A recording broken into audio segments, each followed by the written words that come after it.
Welcome to another MazPlay video. This is MazMojito, and today we're going to be getting into a open world adventure survival style game, and this is going to be the pilot episode. We're playing Enshrouded. Let's get to it.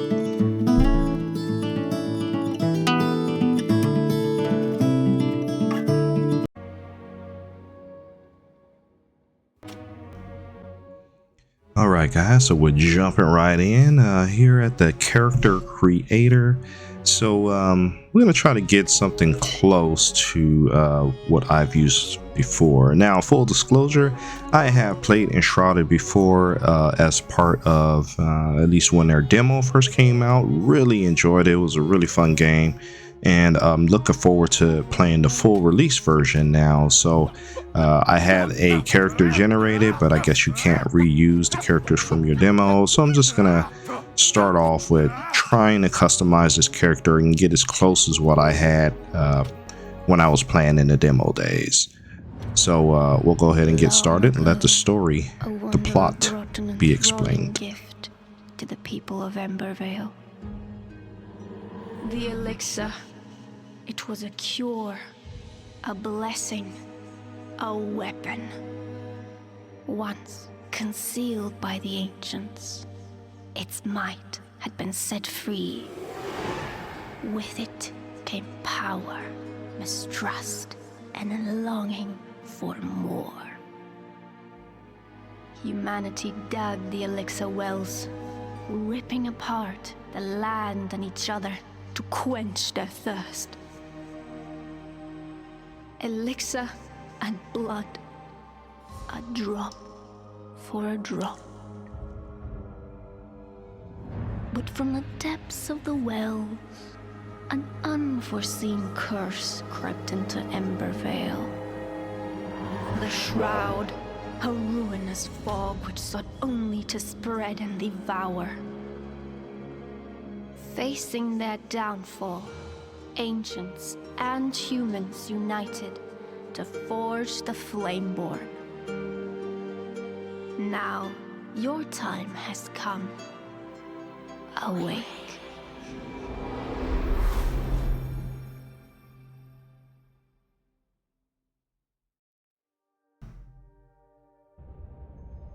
These are some pretty big urns to hold people. Some of them look open.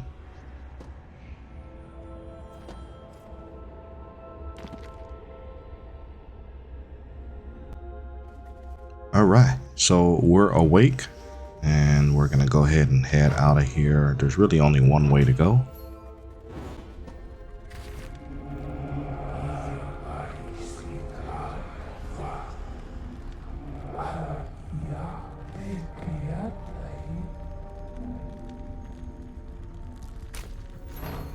Right on. So we just unlocked the flame altar, and that's pretty much going to be kind of like your return beacons. Taking a look at the menus here, we have nothing in our backpack. Here's the map screen, or the world screen as they call it. The orange diamond is our destination. The yellow symbol with the red flame in it is where we were just reborn. And then we got some journal information here telling us about our quests, what we're supposed to be doing. And as we play through, this journal will fill up with new discoveries, be it weapons or monsters or people or marauders that we're fighting. So this will be pretty populated by the time you get a couple hours into the game.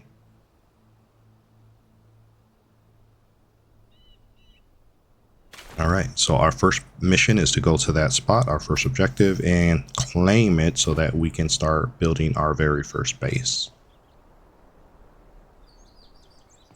Now, this game has exploration in it. It has crafting, it has building, it has fighting, different styles, whether you're doing ranged, you're doing melee, you can be a wizard, you can be a ranger, you can be a barbarian, you can be a armored shield holding knight, whatever your fancy, and you can kind of switch in between them. You know, you can have different armor sets, so you can kind of mix and match. It just all depends on what your playstyle is. As you can see, a lot of the world of this world, well, this world got pretty much destroyed. So you'll see a lot of ruins here, and many of the people are pretty much long gone. And a lot of the people that you need, craftsmen and stuff, you will unlock as you progress through the story. And they also are kind of hibernating in those large vats, kind of like what you just came out of. But you'll see them in the future. Right now, we're just going to kind of get out of this cave. A lot of this is kind of tutorial, instructional. We got some grenade power balls here, and it kind of gives you a little demonstration or instructions on how you can use those to quickly get through walled off areas. A lot of times the walled off areas may have some loot behind them. So the grenades will come in very handy.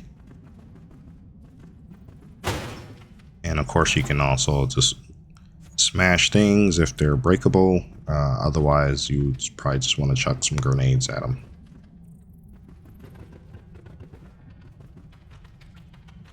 Another fun thing in this game is, and here we go, there's an example of what you can use the grenades for, and cleared a little bit but still got some more to clear.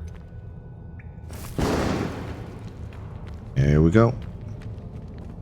A hidden chest, just like I said. So that's why you want to use the grenades to kind of like open up things. So the hatchet is going to be used. Yeah, this game is straight up survival style where you're collecting resources and stuff like that. I don't think you will starve to death on the game, but this game works on like a food buff system. So if you're eating certain foods, it will make your health bar longer, and your mana bar or whatever longer as well, depending on the types of food. So you always want to keep your food topped off so you can get the best buffs. They have this weird like fog area called the Shroud. When you're in there, you'll see the little flashing area on the top of your bar, and that's just telling you that, hey, the creatures in here will be a little bit stronger and a little bit more aggressive. And you don't want to stay in here too long, because eventually when that time goes to 0, you will die. So in this case, we got plenty of time. 4 minutes in the Shroud, so not bad at all. These guys are susceptible to fire, so we're just going to go ahead and take them out with our torch. Fighting style is really smooth in this game, so it's a lot of attacking and dodging. Rolling out the way. Eventually when you get a shield, you can do some blocking as well. And now we're out of the Shroud, so that's why you can see the orange yellow bar up on top, and the timer has disappeared. So we're back on the outside. This world is fully destructible, so pretty much everything you see here can be destroyed, especially with the right tools. If you have a pickaxe or a shovel or whatever, pretty much just dig up the ground, make giant pits in the ground. So that's pretty useful if you're trying to like customize your building location, put like a moat around it or some defenses or whatever. Kind of like Valheim. Valheim is very similar, where you can destroy the land and rebuild it and all that kind of stuff. So I think you can do pretty much the same thing here in this game. But right now, and you see a lot of foggy areas, doesn't necessarily mean you're in the Shroud, but you'll get a message. Okay, so giant rats, skeletons, ghouls. Those are the kind of creatures that's going to attack you a lot, and marauders. And luckily we found a rusty sword that we can use to kind of defend ourselves. A lot of the barrels are destructible, and they usually hold some items in them. So just kind of got to look around and see what you want to destroy, and see if there's anything of interest inside of them. And always kind of be looking at things, look for that E button or that loot message to come up, so you know that there's something that's lootable on the table. The important items will also have like a reddish orange glow around them. That means that's usually going to lead to a new quest or some area that they suggest you search. Maybe you'll get something unique by searching that area, but always look out for those kind of things. And as you can see, our objective is still the same, but we may have filled in some new things because you can see yellow diamonds on all our different submenus. That means that we added some new information there. So we still have to go, and that letter that we found with the orange glow, that's where it's pointing to on the map. That's the quest for that. And then we got some crafting options here. The workbench is pretty much going to allow you to construct a variety of things. The flame altar is going to be a base, allow you to respawn back to your base. And the construction hammer will allow you to build walls and stuff like that. Then of course you have bandages for healing, bows for fighting, rag armor is what you're wearing now, but eventually you will be able to unlock very high tier armor. So for now you just start with some scraps. So we're going to keep it moving, get to the location that's on our screen. As you can see, the numbers are going down as we get closer. There are plenty of berries to pick, so you're never going to go at least hungry or without any kind of buffs, as long as you kind of keep eating berries, and mushrooms are everywhere. So and as you pick new items, it will kind of unlock new building styles, like for instance stone. Now we unlock some stone building. Eventually when we chop wood down, we'll be able to unlock some wood building. So it's everything here is, if you're into scavenging and looting and building, this is definitely going to be a good game for you. So I think right now we're going to pick up some loose pieces, but we're going to eventually switch to our axe. We have, I think, a fighting axe. I'm not sure if that's a chopping axe, but you can actually make an axe dedicated to cutting wood. So we're just trying to pick up enough materials so that we can build some basic tools and at least put our flame altar down, which is showing us the glowing area. Now we have enough materials to build that, so we're going to go ahead and craft that and place it, and that'll meet the first objective.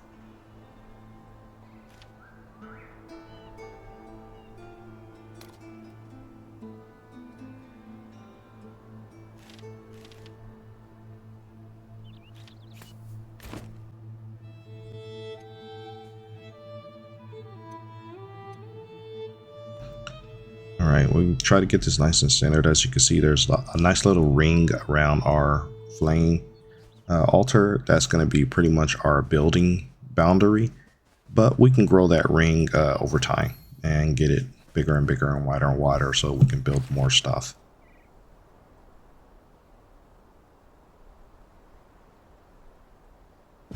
All right, so now that we got that down, it opened up the next quest, which is, and it's showing us some options there. We can upgrade our altar as we fight little mini bosses and stuff like that. We'll be able to bring the materials back to make this altar bigger, and when you upgrade it, it basically expands the range that you can build, and gives you some other benefits as well. Now, find the sleeping survivor is one of the quests that we have, and that person is located at that question mark.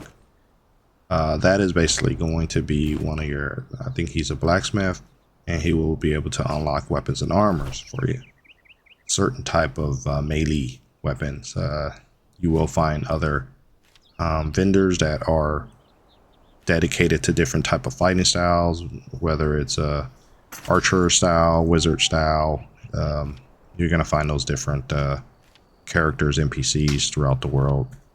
So we definitely want to build an axe so we can chop some trees, build a pickaxe so we can do some mining, and we got quite a few things that we need to put together so that we can start constructing our base.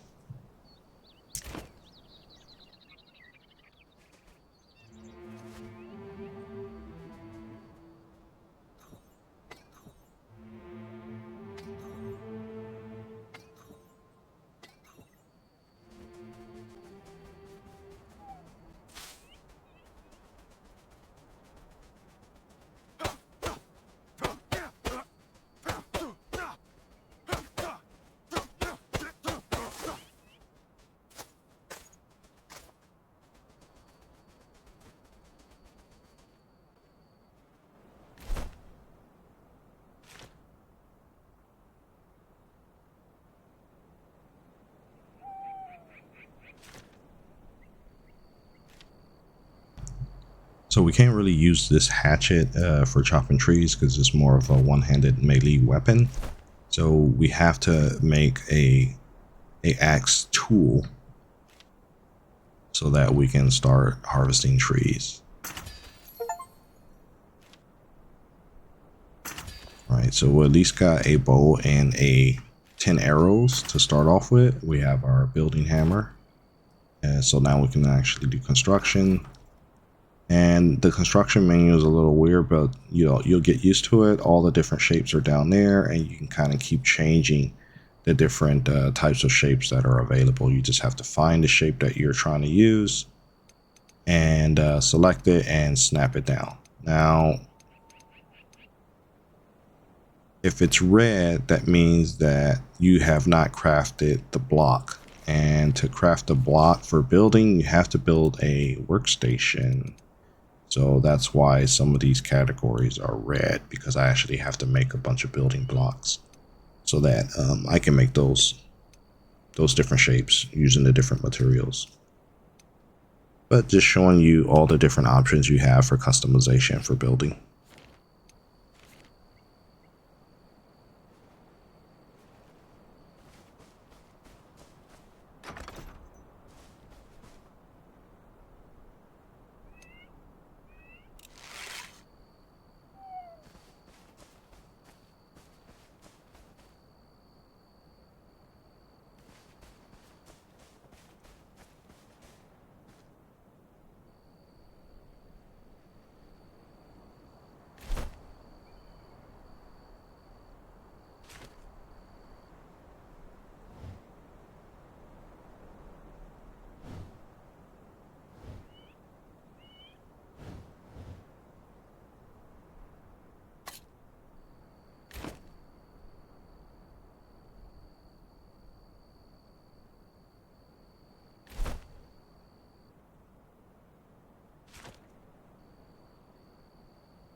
Okay, so after all that gathering that I did, be it stone or fiber from the bushes, the berry bushes or other bushes, I now have the most basic tools that I need, which is a pickaxe and a regular axe. So now I can go around and bust up these larger rocks, trying to make sure that my building zone area is clear of any rocks or trees.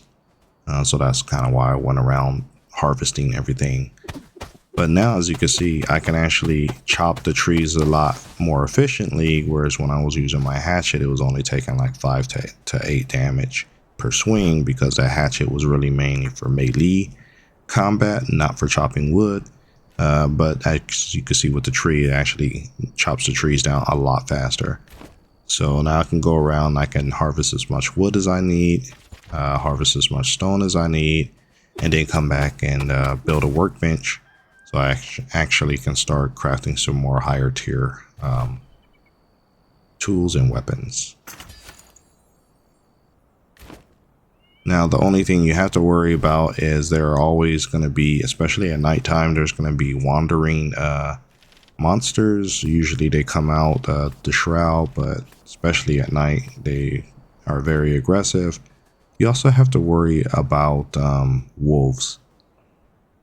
And the wolves will come out. You'll hear them howl first, and one-on-one they're not bad, but when usually they're in a pack of 4 or more, they can be a big problem.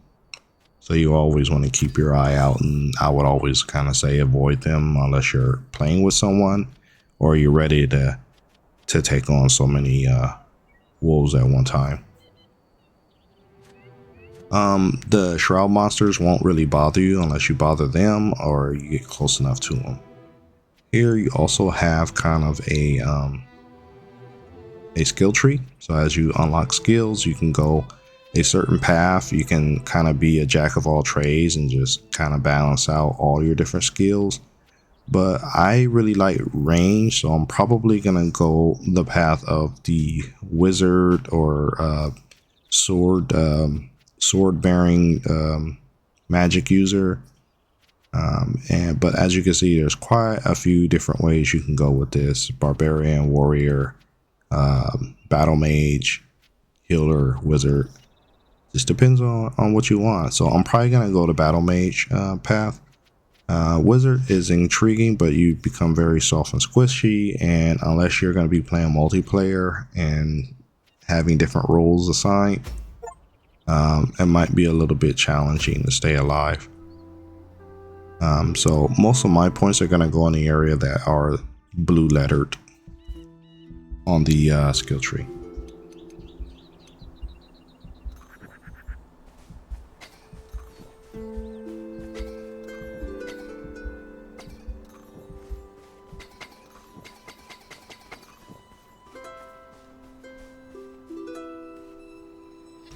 So a lot of times you're going to come up on these passive animals that will run away when you hit them.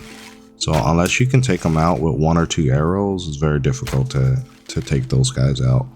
But at the same time, aggressive animals will also attack them. So sometimes you can just be a scavenger and just go get what's left of the animal that got killed by, say, a wolf or something else. There's an example of a wolf that's going to charge me here. So I'm going to try to... And he has a friend, so I'm going to try to take these wolves out. And they will usually give me some pretty decent resources in terms of food and pelts and bones, which we can turn around and use those for crafting different things on a workbench. As you can see, the goat is still down there. I got that one, but the other one's kind of ran away. And the goat will also give me food and leather usually, or animal hide, fur, I mean.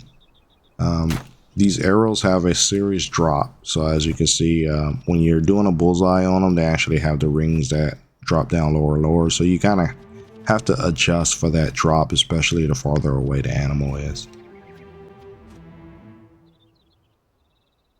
So just clearing some things that are on my map marker. I still have to go to the direction of that question mark so that I can find and unlock that blacksmith.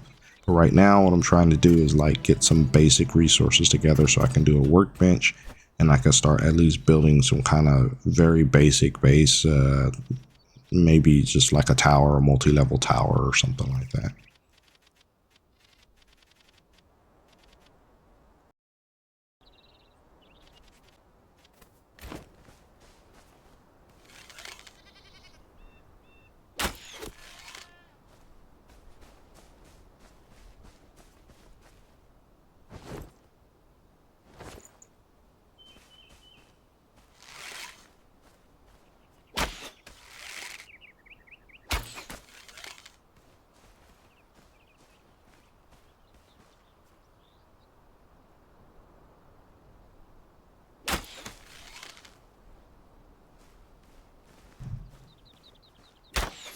All right, so as you explore the world, you will run across these little buildings and houses, and I always go inside and just take a look to see what they have, if they have any kind of treasure chests, or if they have any kind of like glowing notes like that that unlock more chests. I always want to make sure I loot those. The big areas there, that's your Enshrouded area. You can go down there and fight, but the enemies are going to be a little bit tougher. So you can do different things like get timer extensions on there where you can stay in the fog a little bit longer.